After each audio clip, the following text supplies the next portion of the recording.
G'day folks. Selective picking is simply incorporating hammered notes into picked passages. Or more specifically, hammers from nowhere.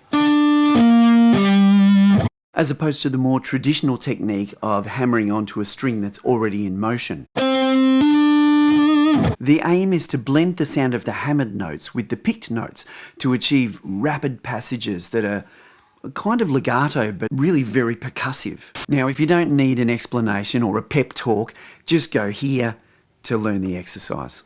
Now, you may have seen the superhuman Tosin Abasi doing this stuff.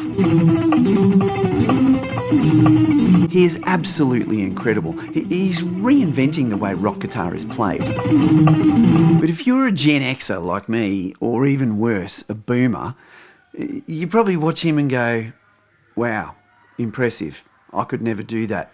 I think I'll go and Google some Gary Moore licks. But I reckon it can be really beneficial to try and capture even just a little bit of a new technique like this. The way to do this is to take the general idea and drag it into your world. Wind it back about 17 degrees of difficulty, dumb it down a bit until it's, something we can actually achieve. I mean, Tosin is so extremely outer-galaxial. He's not only harrowingly dexterous, but he's moved far beyond mere selective picking. He's incorporating odd-numbered rhythmic devices and levels of harmony that make his exercises monumentally unattainable for a clumsy-fingered bloke like me. So I just found a simple pattern that I could do, and I repeated it. After practicing this daily for just a few weeks, I suddenly found that my usual heavy-handed approach was becoming much more controlled and precise. And I soon realised that this was due to neuroplasticity. By working on something very new and very different to my usual practice routine or warm-up routine, my brain began to rewire years of technique.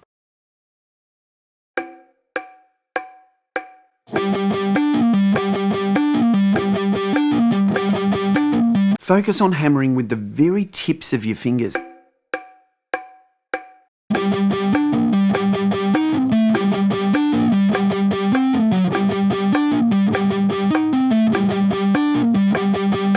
This sweet spot will deliver more tone and volume with less violence.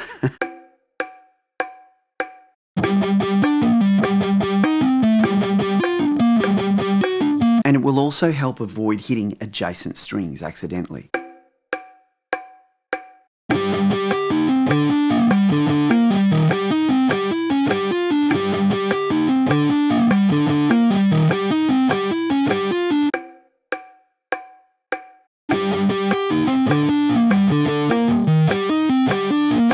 For me, I had to concentrate hard on picking with less force, less hand movement, and more consistency.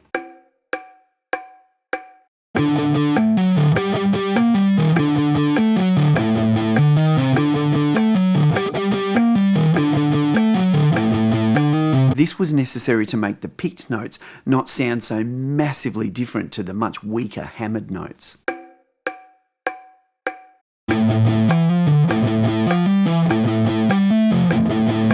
And this aspect really flowed on to the rest of my playing.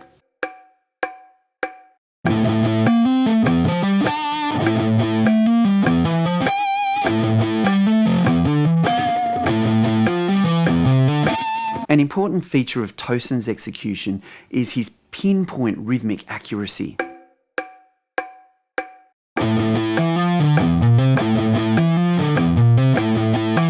So dedicate some attention to when you're picking those open strings.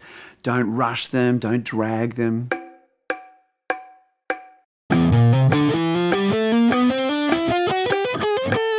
And finally, this is my biggest piece of advice for anything that you're going to learn. Practice slowly.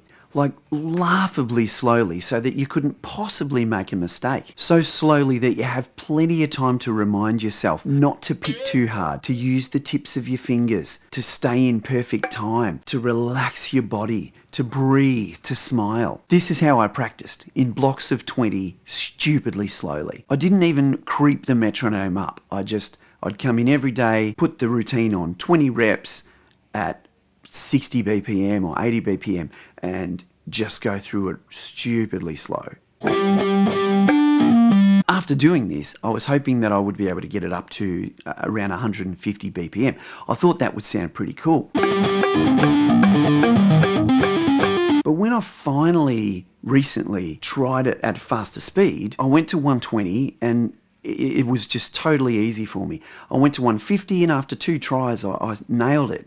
And I ended up settling on 200 as my target, which is way faster than I would normally play anything.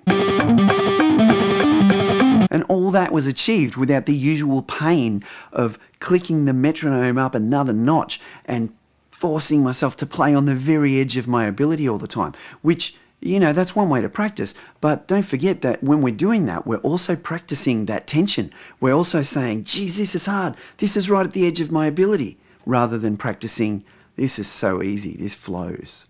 We get that flow state.